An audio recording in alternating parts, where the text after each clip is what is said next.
People said this giant mountain troll was spotted in 1942, but now the mystery has been unraveled. Whether it be the towering Goliath bested by David in the Bible, the one-eyed Cyclops of Greek mythology, or the giant at the top of Jack's fairy tale beanstalk, gargantuan beings have been a cornerstone of humankind's storytelling for millennia.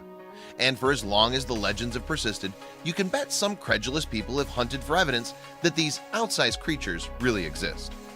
Some of the earliest accounts of giants are recorded in the Old Testament of the Bible. The giant Nephilim residents of Canaan, for example, are described with awe in the book of Numbers. Moses apparently sent some spies to the region to check them out, and when word came back, it wasn't good. The spies claimed that it was impossible to attack the mighty Nephilim, saying, "We seem like grasshoppers in our eyes, and we look the same to them." Moses was therefore advised to hop it. Then there's the best known of the biblical giants, Goliath. The book of Samuel describes the massive man as being 6 cubits and a span tall, which means he measured a mind-numbing 9 feet 9 inches. Goliath challenged the Israelites to put forward a warrior to fight him single-handedly. And the doughty David, of course, skillfully used his sling to fire off rocks and bring the fearsome giant to his knees. Contemporaneously, Armenian mythology includes the story of Hake, a giant who founded the nation and is also believed to have helped build the Tower of Babel. Author Arpine Kachadorian's 2016 work, David of Sassoon, An Introduction to the Study of the Armenian Epic, underlines Hake's supremacy. She wrote, "Among the giants he was the bravest and most famous, opponent of all who raised their hand to become absolute ruler over the giants and heroes." Needless to say, the Greeks had a word for such monsters. Ancient Greek mythology had the gigantus, the term from which the word giant was derived in the late 13th century. Some of the Greek giants were in fact believed to be entombed deep within the earth, and it was the restless writhing of those fearsome beings that, so it was thought, caused earthquakes and volcanoes. The Greeks held that the gigantes were born of Uranus, god of the sky, and Gaia, goddess of the earth. Not bad going, because the couple had earlier begat another supersized race, the Titans. The Greeks also gave birth to the legend of Cyclops, which was later taken up by the Romans. The Cyclops was a formidable giant with a horrifying characteristic of having just a single eye set dead center in his forehead. One of those Cyclops giants, the enormous man-eating Polyphemus, was included in epic poem of Odyssey by Homer. There, the poet described him as a savage being with huge strength, knowing nothing of right or law. Norse mythology also had a rich vein of tales involving gigantic men. These giants were called the Jotnar and were a threat not only to the humans of their land, but Midgard and also the Norse gods themselves in Asgard. The enraged Thor, god of thunder, killed one of the Jotnar, Geirrod, after the giant hurled a red-hot ball of iron at him. Thor threw the projectile back and it smashed into Geirrod's head. Well, he started it. So the idea of powerful giants is firmly entrenched in mythology and, it would seem, the human psyche. Perhaps this is why so many people have expended such energy in trying to find conclusive evidence that these beings really do exist. And this desire has given rise to some outstandingly elaborate and entertaining hoaxes over the years. One such tall story became known as the tale of the Cardiff giant. In 1869, men were digging a well on land owned by one William C. Stubb Newell in Cardiff, New York State, when they were said to have discovered a 10-foot tall, petrified human figure. Newell quickly began to exploit this find by charging an eager public 25 cents each to view the supposed giant. Indeed, a couple of days later, the spectator fee had risen by a gargantuan 100% to 50 cents. But in fact, the giant had been dreamt up by a tobacconist New Yorker called George Hull. The cigar man was an atheist who apparently got into a theological set-to with some Methodists about biblical references to giants. Piqued, Hull subsequently instructed a craftsman to carve a giant man from a large slab of gypsum.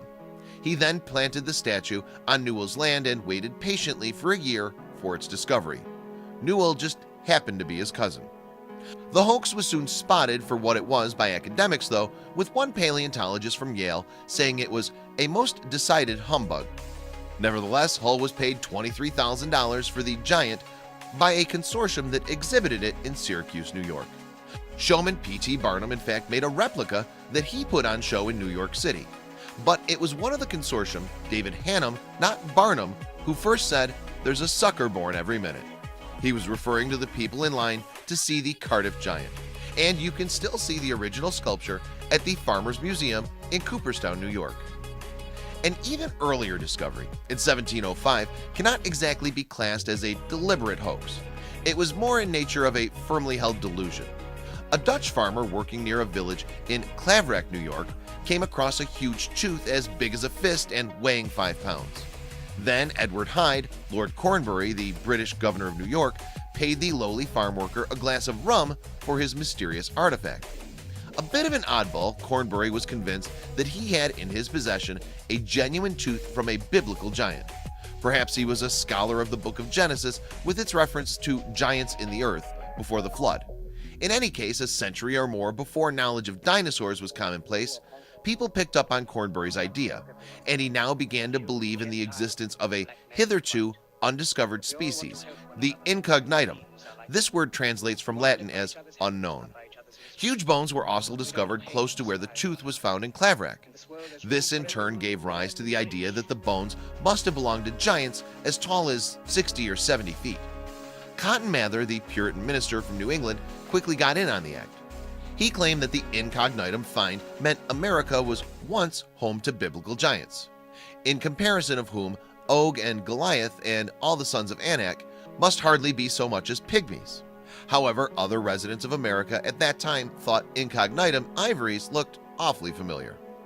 When similar teeth and bones were discovered in South Carolina, African slaves recognized a resemblance to those of elephants from their homelands, and so it turned out that the incognitum bones were from a prehistoric ancestor of the elephant. Cornbury and crew had been celebrating mastodons, extinct pachyderms that had roamed America thousands of years previously. Moving nearer to the present day, in 2007, the editors at National Geographic magazine felt the need to publish an article to refute an online rumor. The publication denied claims that its researchers had discovered the bones of a giant. The doctored photograph you see here was created as an entry in a website's competition for archaeological hoaxes in 2002. 2 years later, it then became an early viral internet meme, and the made-up montage had a reprise yet again in 2007. Staff at the National Geographic were understandably miffed by some articles accompanying the photo. They included one of an Indian monthly magazine, Hindu Voices website, in 2007. It included the line, "Recent exploration activity in the northern region of India uncovered a skeletal remains of a human of phenomenal size." The piece went on to say that a National Geographic team, India Division, with support from the Indian Army, since the area comes under jurisdiction of the Army, were responsible for the find. All utterly fake news. Another photograph which, to say the least, has caused its fair share of controversy is this one. It was purportedly captured in December 1942 by crew members of a British Royal Air Force flight. The plane was, so it's claimed, flying somewhere over occupied Norway at the height of World War II. But if this guy was fighting alongside the Nazis, the Allied powers would have needed to up their game considerably. What that somewhat murky monochrome image is supposed to show is the mysterious Great Norwegian Mountain Troll. It's shown making its way through the snow on a hill covered with forest, dwarfing the trees below. And it really is a photograph of a troll, but a fictitious one. The image of the giant figure is taken from the 2010 film Troll Hunter. It's simply been transposed onto a generic picture of a forest by someone with little better to do. Troll Hunter is a Norwegian mockumentary in which some students seek out one of the cave-dwelling giants of lore. The hunters then discover that the troll's existence has been hidden from the public by government forces, and since the film premiered in 2011, the fake photograph was most certainly not taken in 1942. The spoof shot was created somewhat after the release after Troll Hunter, and clearly with the help of imaging software. What a giant disappointment. Please share this video with your friends below.